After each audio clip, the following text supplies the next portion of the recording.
Jai Hind, my audience. In this video, I am going to brief about the what are the advantages of the land investment. Yes, so here I go with the few very crucial and beneficiaries things.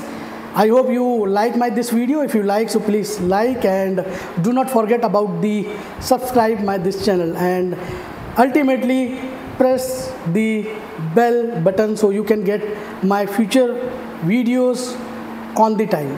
So as I told you, as I said in this video, what are the advantages of the investing in the land. So सबसे पहले हम बात करेंगे game of demand and supply की। जी हाँ, जैसा कि सबको पता है, लैंड की बात करें तो उसकी डिमांड हमेशा हाई रहती है।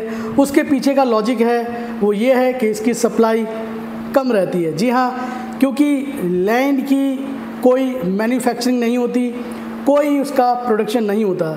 जस्ट लाइक अगर मैं बात करूं मल्टीपल स्टोरी बिल्डिंग्स की या रेजिडेंशियल अपार्टमेंट्स की, वो एफआईआर के थ्रू, एफआईआर के द्वारा 3 स्टोरी भी हो सकता है और 30 स्टोरी भी हो सकता है। जी हाँ, तो मुझे उम्मीद है ये मेरा पहला वैलिड पॉइंट आप समझ गए होंगे। अगले पॉइंट पे आते हैं। जी हाँ, नो डेप्रिसिएशन। जैसा कि आपको पता है, एक बिल्डिंग का अपना डेप्रिसिएशन है।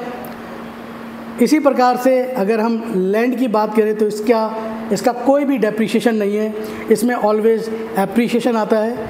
और मैं अगले पॉइंट पे आता हूँ, नो हाई मेंटेनेंस कॉस्ट। जी हाँ, जैसा कि आपको पता है कि अगर आपका कोई इन्वेस्टमेंट किसी और अदर्स सेगमेंट में है, अगर हम बात करें residential property in terms of the flats, commercial property in terms of the office investment और कमर्शियल शॉप इन्वेस्टमेंट, तो उसके अंदर आपको कहीं ना कहीं मेंटेनेंस बेयर करना पड़ता है।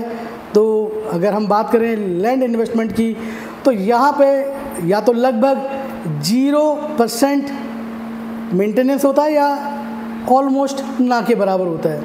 मैं अगले पॉइंट पे आता हूँ जो कि है freedom of choice in terms of the conversion your land title. जी हाँ, अगर आपने फ्लैट लिया है तो वो लाइफ टाइम आपका फ्लैट रहेगा।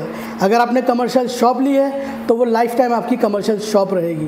बट अगर आपने ज़मीन ली है, वो एग्रीकल्चर है, एग्रीकल्चरल लैंड है, तो उसका आप सूट चेंज करा सकते हैं, उसका टाइटल चेंज करा सकते हैं। इनिशियली आपका वो रेजिडेंशियल प्लॉट है तो आप गवर्नमेंट नॉर्म्स के हिसाब से उसका CLU चेंज करा सकते हैं। जी हाँ, आपने सही सुना, उसको आप कमर्शियल यूज़ में ला सकते हैं। जी हाँ, आपने सही सुना, उसको आप मिक्स यूज़ लैंड के पर्पस से यूज़ कर सकते हैं या सेल आउट कर सकते हैं।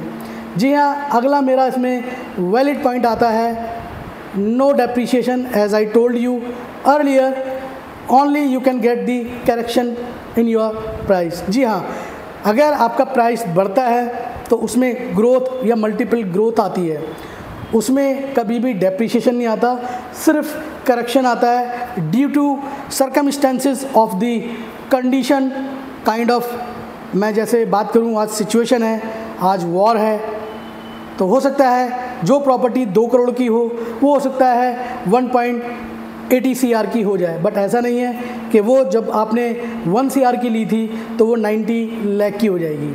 तो मुझे उम्मीद है कि बताए हुए पॉइंट पे आपको मेरी ये वीडियो अच्छी लगी होगी। अगर अच्छी लगी है तो आप मेरे वीडियो को लाइक कर सकते हैं, शेयर कर सकते हैं, and do not forget about the subscribing this channel. Ultimately you can even press the bell button so you can get the new video on the time। अगली वीडियो तक के लिए आप अपना ध्यान रखिए, ख्याल रखिए। बहुत जल्दी मिलते हैं। जय हिंद।